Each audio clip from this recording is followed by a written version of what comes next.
Hello there, everybody. This is Mel Allen.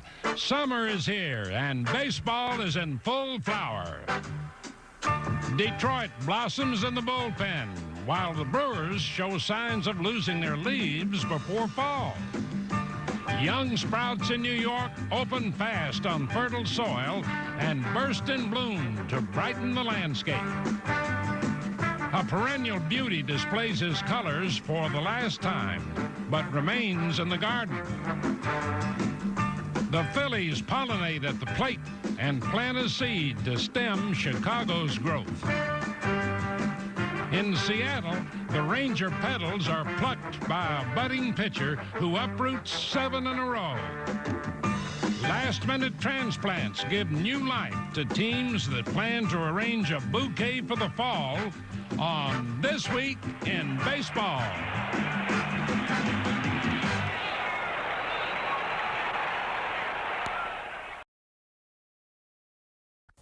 National League Overview.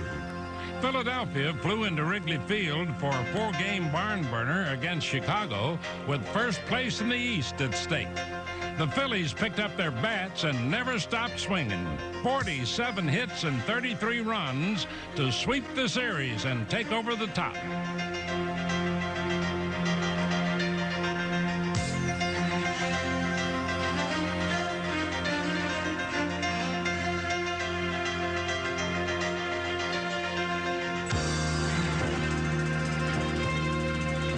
Reserve first baseman Tim Corcoran was evidence of the Phillies' bench strength, cracking 2 home runs in the series and batting .333 with 3 RBIs. Ivan DeJesus lifted his batting average almost 15 points by hitting .412 against Chicago with 4 runs driven in and 2 game-winning hits. Felt so good. Ozzie Virgil felt even better. 6 for 13 in the series with 2 home runs and 6 RBIs. Cub manager Jim Fry could do nothing to contain Philadelphia's pitching either.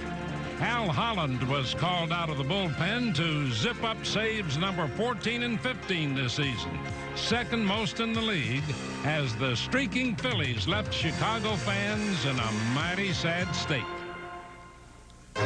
When the St. Louis Cardinals hosted New York, they encountered a blossoming Met pitching staff that went 47 innings without allowing an earned run. Ron Darling shut out the Cards on a 4-hitter and was 7-3. The 23-year-old rookie is just one member of a young core of pitchers who are brimming with confidence. My philosophy on pitching right now, until I get to know the hitters, is really to get ahead of them and go right after them with hard stuff. And my out pitch is my fastball, and it always has been. And whenever I need a strikeout or a big pitch, I always throw the fastball. I try to teach aggressiveness, I think, on the pitching mound, and for us to have confidence in our stuff that we have, and go right after the hitter and try to get in front of him and finish him off. 19-year-old rookie Dwight Gooden has been finishing off batters all season with 99 strikeouts, a 6-3 record, and a 2.61 ERA. But Gooden has done more than just throw strikes. His play in the field and smart mix of all his pitches have shown a wisdom beyond his years. Dwight Gooden is certainly an exceptional young athlete, and it's not the fact that he throws with such consistent velocity, but more the fact that he almost has a 30-year-old head on a 19-year-old body. 26-year-old Walt Terrell shut out St. Louis through 7 innings for a 5-6 record with an ERA below 3.1. 28-year-old Ed Lynch had a 2.81 ERA and a 7-2 record. Another indication that this staff is for real. Well, when you talk about poise and character, on the pitcher's mound, you're talking about the fact that they can get through some rough times that they might have. Maybe somebody boots a ball behind them. Maybe they're out there on a day where they don't have their overpowering stuff. They still have to try to win the ball game and try to do the best job they can. Well, it's always great to have good young pitching because that's what the game is all about. But probably the best thing about having good young pitching is that it usually gets better. So I think that Davy Johnson feels, as I feel, that we have to hang in the pennant race through the middle of July. If we can get to the All-Star break and still be 500 or above, then I think we can be heard from in the second half of the season. 27-year-old Jesse Orozco has been heard from in relief with 13 saves and a 1.85 ERA. And all this magic on the mound just might mean a new Met miracle. Darryl Strawberry could help make the miracle happen with his bat. He homered in the finale against St. Louis, number 7 this year. The Cards decided to pitch him differently later in the game, but when Andy Van Slyke fell down, the straw man went for home run number 2 on an inside-the-park job, and he got it. In the West, Los Angeles kicked off a series in Houston, still trying to juggle its injury problems, and the Astros picked up all 4 games. Enos Cabell jumped on the Dodgers in the first inning of Game 1 with a triple that stood up as the game winner. Cabell went 3 for 4 to keep his average among the league leaders at above 330. Phil Garner came through in Game 2, pinch hitting with the score tied in the bottom of the 9th and driving home the winning run.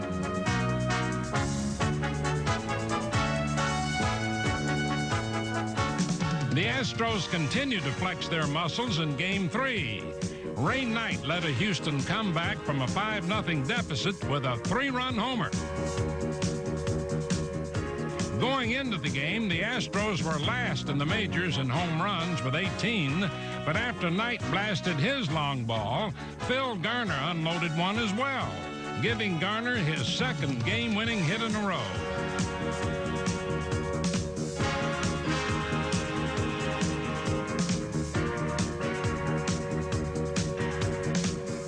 In Game 4, Nolan Ryan was in complete command, striking out 9, giving up just 3 hits over 8 innings to go 7-2. Dave Smith got his first 2 saves of 84 in the series, and Houston was suddenly hot with 7 wins in 8 games. Flying high at Montreal's Olympic Stadium was the Expos' Charlie Lee, who shut down Pittsburgh for his 11th victory, the first 11-game winner in the league this year. Lee lowered his ERA to below 2.2, and Montreal took 3 out of 4 from the Pirates. Way to be, Mr. Lee. Now it's time for this week's Volkswagen quiz, brought to you by the 1984 models. It's not a car, it's a Volkswagen. Seattle was the site of an explosive pitching performance by Mariner Mark Langston. The 23-year-old rookie struck out 12 Texas Rangers over 8 innings, including 7 in a row, although he didn't get the win. Now for this week's quiz. Can you name the pitcher who holds the Major League record for consecutive strikeouts in a game? Stay tuned for one terrific mound marksman. American League in bloom. At Milwaukee, a 3-game sweep by the Eastern Division Dynamos from Detroit. Last year, the Tigers had the 3rd best record in the majors, but lost 27 games in which they led after the 6th inning. The remedy? A beefed-up bullpen. When we got Willie Hernandez, and along with Lopez and Doug Bear, they formed, to me, I think, the best 3 guys in any bullpen. There's one guy, maybe a Quisenberry or Fingers or Gotchis that's better, but those 3 are the best on the ball club, and they've done a super job. Willie Hernandez was acquired from Philadelphia, and he's averaging almost a strikeout an inning with an ERA under 2.1 and 12 saves to rank among the league leaders. Doug Bear has also been averaging close to 1 strikeout per inning, with 4 wins and 3 saves in relief, giving the starters a stronger sense of security. I think it's a confidence factor. Starting pitchers know that they have 3 guys on the bullpen that can close a game down, and there's really not as much pressure on them, to go 8 and 9 innings. Another reliever, Aurelio Lopez, boasted 6 wins, 8 saves with an ERA of 2.95. Well, I'll tell you, this is the best bullpen I think I've ever had in the big leagues. Lopey has done a job for me before. In '79, he had a great year. In '81, he had another good year. But with the addition of Willie Hernandez coming from the left side, the combination of both those two guys as short men has really been a big plus for our team. I never felt all along that we were going to have any problems in our bullpen. I felt that we might have some problems in our starting pitching down the road, but I didn't think at any time our bullpen would be something to be questioned. You know, a lot of people know a lot more than I do, and I just go along and listen to them. I'm not smart enough to figure out all those things. You expect us to believe all that malarkey, Sparky? Second place, Toronto kept on trucking, dousing Boston and giving Blue Jay fans a bird's-eye view of clutch play. Rance Mullenix was the man in Game 1, driving home 2 runs with 2 outs, and the Jays down by 1 in the bottom of inning 11. Willie Upshaw went 4 for 10 against the Red Sox, drove in 3 runs, stayed among the league leaders with a .327 average and 42 RBIs. The Blue Jays were also blitzing Boston from the mound. Luis Leal, 7-1, let loose with a 2-hitter and struck out 9. This year's most complete shutdown of the Red Sox. It's as pretty a ball game as you're ever see a major leaguer pitch, and everywhere Bucky put his glove yesterday, Louis hit it. And the secret to pitching, in any pitcher's case, actually, is throwing strikes, getting ahead of the hitters. He certainly was ahead of them all day long. A key cleanup man for the Jays is Roy Lee Jackson, who earned a save and struck out 8 over 5 innings of work as Toronto swept the series to keep the heat on Detroit. In the West, Minnesota was bubbling as the Twins swept 3 games in Kansas City. First time in 8 years. Mike Smithson stymied the slumping Royals with 7 strikeouts in less than 6 innings, hiking his record to 8-7 with an ERA under 3.5. John Butcher was converted from reliever to starter this year, and he really slaughtered the Royals with a 3-hit shutout to go 5-4 with a 2.52 ERA. The Twins also showered Kansas City with their bats. Dave Engel kept his average above .320 among the league leaders with a hit in every game, plus 3 RBIs and a game winner.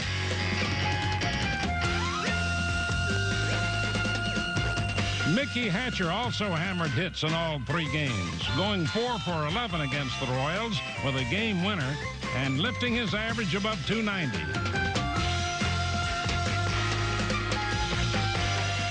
Ron Davis got save number 12 to rank 3rd in the league, and the surprising Twins kept cruising near the top of the division. In New York, the last Hallelujah chorus. Batting 5th, the right fielder, Lou Piniella. After 16 seasons with a batting average of .290, Sweet Lou Piniella played his final game with a style that marked his career, always going all out.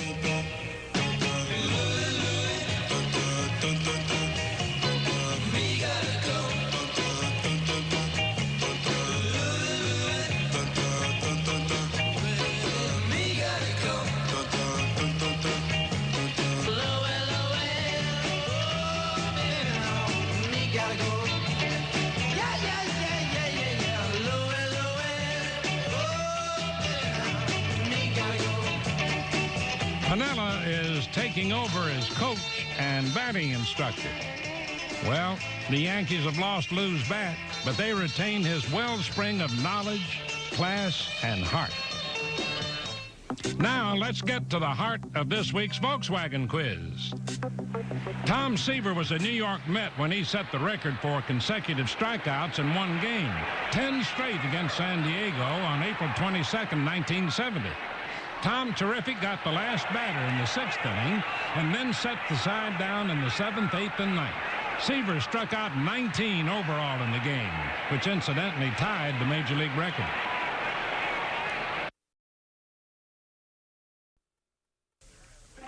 Fans Fans' laughter at a big league ballpark is kind of like a balloon at the circus. It can start rolling with a burst when the jugglers and the clowns begin to misplay around.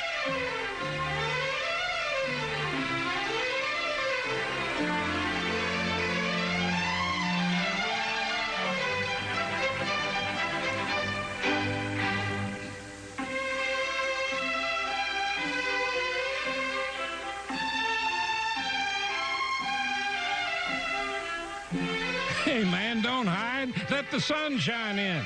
Because this three-ring circus of not-so-heads-up baseball gets messier and messier. So keep your hat on for some more plays that are way off base.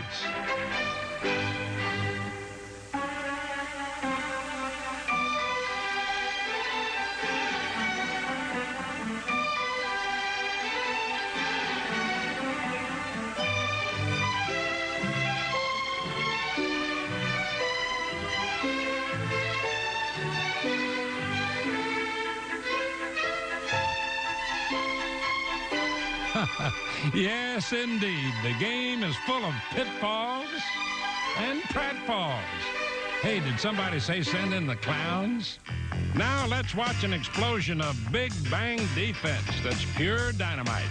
Blasting it off, Minnesota's Dave Myers. Go, boy. New York Yankee Willie Randolph. Cincinnati's Dwayne Walker. Milwaukee's Robin Yount. Jim Rice, Boston Red Sox. Mike Schmidt, Philadelphia. Minnesota's Mickey Hatcher. Montreal's Doug Flynn. Milwaukee's Randy Reddy. And was he ready? Cleveland's Pat Tabler. The Expos' Tim Wallach. Tony Phillips doing it barehanded for Oakland. Boston's Bill Buckner. The Brewers' Deion James. Tony Gwynn, San Diego. Atlanta's Glenn Hubbard. And he's staying active. And finally, Milwaukee's Rick Manning. Over and out. You know, fans, in the month of June, all baseball eyes focus on one date, the 15th. That's the day of the Major League trading deadline when teams shuffle their lineups and hopefully try to improve their pennant chances by moving players in trades made at the 11th hour. This year, Cleveland starter Rick Sutcliffe was acquired by the Chicago Cubs, along with the reliever George Frazier to bolster their pitching core. Atlanta got Ken Oberkfell from St. Louis to replace injured Bob Horner at third, and Bruce Bereni was obtained by the New York Mets from Cincinnati to round out an already formidable staff of pitchers. Biggest thing to remember about trading ball players is that a trade should only be examined and evaluated in retrospect. Anybody who makes a trade today and says that's a great trade is only kidding themselves. You really have to go back after a few years, look at the results, and then evaluate the trade. But some pay off right away. The White Sox won the American League West in '83 when Julio Cruz was obtained from Seattle to play second. He helped spearhead Chicago's late season surge to the division crown. June 15th, I believe it was, I got traded to Chicago, and to me, it was like a night and day situation for me, being traded from Seattle. I'm just enjoying every minute of it, and I'm excited. In 1969, the New York Mets beat Baltimore in the World Series, and Don Clendenon was the MVP. Acquired from Montreal at the trading deadline, Clendenon hit .357 against the Orioles with 3 home runs to spark a miracle for the late Gil Hodges. One of the big assets, I think, that for the New York Mets in the 1969 season was the deal that our general manager, John Murphy, made for Don Clendenon. And he did a fantastic job for us, picking up our ball club. In 1964, a deadline acquisition by St. Louis helped the Cards beat New York in the World Series. Lou Brock had come over from the Cubs and hit .348 for St. Louis in the regular season, .300 in the series. When I got to St. Louis, it was a brand new attitude. Being traded to someplace because somebody over there wants you rather than somebody trying to get rid of you. And so that in itself changed my entire perspective of the big leagues. The perspective of Milwaukee fans changed in 1957 when the Braves got Red Schoendienst in a trade with the New York Giants at the deadline. Schoendienst, a slick-fielding second baseman, hit .310 for Milwaukee, leading the Braves to a National League pennant and a World Series win over the Yankees. So who knows, maybe one of this year's deadline trades will bring a World Series berth in October. Now it's time for the Big Stick Player of the Week Award, brought to you by new improved Old Spice Stick Deodorant and Antiperspirant. Al Cowens of Seattle is this week's winner. Cowens connected on a 3-run homer against Texas with the score tied in the bottom of the ninth. His third game-winning hit over 4 days. 2 nights earlier, the Rangers saw Cowens beat them in the bottom of the 10th. And in the game before that, he drove home the deciding run and a win over Kansas City. So congratulations, Al. And that's all for now, folks. See you next week on This Week in Baseball.